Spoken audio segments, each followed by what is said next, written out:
Oi, estamos aqui mais um vídeo do Just Dance News, o seu quadro de notícia sobre as novidades da comunidade do Just Dance. E estamos na terceira semana comentando as curiosidades sobre os conceitos das novas prévias do Just Dance 2026. Começando com a cantora mais polêmica da semana, a volta da Melanie Martinez para o Just Dance com o maior hit dela, Cry Baby. Cry Baby era uma das músicas mais pedidas no Just Dance desde lá do Just Dance 2018 e Just Dance 2019. Era tanto comentário perguntando vai ter Melanie no jogo pra mim, que eu até perdi a conta. E isso só foi acontecer agora no Just Dance 2025 com Playdate. Mas valeu a pena esperar, porque a coach tem o cabelo, o laço e o vestido bem parecidos com o da Melanie. A única diferença é que no clipe da Melanie, o personagem no vestido dela é um pato e no Just Dance trocaram pra um coelho. Ela tem até aquele jeitinho frágil, tipo uma bonequinha, combinando muito com o clima da música, que é mais lenta. E o mais legal é que ela muda durante a coreografia. Você vê ela triste, surtando,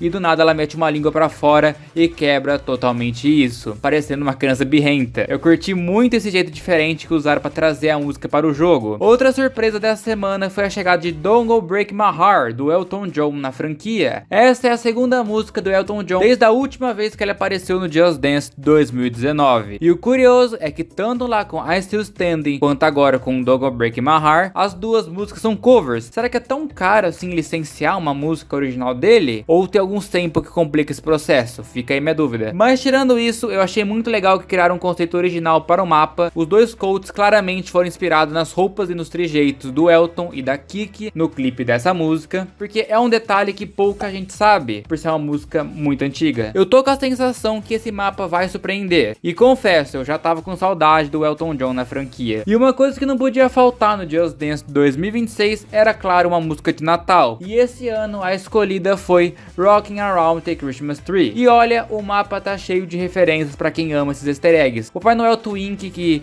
usa as pantufas de viado lá do Just Dance 2018. E se você prestar atenção, na árvore de Natal tem dois rabbits ali, bem quietinhos, só de enfeite. E no fundo da cena tem vários quadradinhos com imagens de outras músicas natalinas da franquia. Dá pra ver a árvore do Just Dance 2019, o bichinho de Think About Think, a música de Natal do Just Dance 2024, a música Stop Motion do Just Dance 2025 e até o próprio viado aparece de novo lá em cima. Pra quem gosta dessa cota no Just Dance, essa música está cheia de referência. Essa semana também tivemos a chegada de Apachá Normal, onde os quotes foram inspirados no Bruno Mars no P1, só que claro com estilo mais Just Dance, e também a P2 com a Rosé, sem contar que essa estética bem poluída lembra algo bem o clipe que é uma bagunça mesmo. E por último, não podemos deixar de comentar Good Luck Baby Drag Version, que muita gente ficou em dúvida sobre o tema escolhido, já que a música não tem nada disso. Mas vamos por partes. Primeiro que, na adaptação da música, o Just Dance transformou tudo em apresentação. A coreografia se passa no mesmo lugar de About That Time, da Lizzo, o que já dá aquela sensação que é um show mesmo. Um detalhe legal é que no fundo aparecem dois jardineiros. Um dele é o Félix, que foi o community manager do Just Dance, e o outro é o Benjamin, diretor do figurino do jogo. E muita gente achou que a drag que está performando seria alguma drag famosa desse meio, porém não. A coach aqui foi feita por uma dançarina chamada Mariana Benenji. Sim, feito pela mulher. Você pode achar que isso estragou a experiência da música, já que não seguiu o que você espera de drag, mas isso tem duas explicações. Primeiro que o conceito drag não se limita a um gênero, e sim a uma arte, uma forma de expressão da cultura. Qualquer um pode se montar, tanto homem, mulher, e também qualquer tipo de sexualidade, hétero, gay, bissexuais, trans, cis. Pode parecer muito estranho, mas isso é muito normal. Outra coisa também é que a própria Chaperone se montou de drag e foi uma jurada convidada em um episódio do Drag Race. Não só isso, mas a drag queen campeã da 15ª temporada do Drag Race, a Sasha Colby, considera a Chaperone como sua filha drag. Então você começa a ligar os pontos por que essa versão existe e por que foi uma mulher que foi escalada no lugar. E porque a Mariana Benenji já apareceu na franquia ano passado como uma das dançarinas de apoio em Vogue versão Barum. Então ela tem lugar de fala sim. E agora eu quero essa sua opinião. Você sabia das curiosidades por trás das músicas dessa semana? Qual curiosidade surpreendeu mais? Comenta aí que eu vou ler.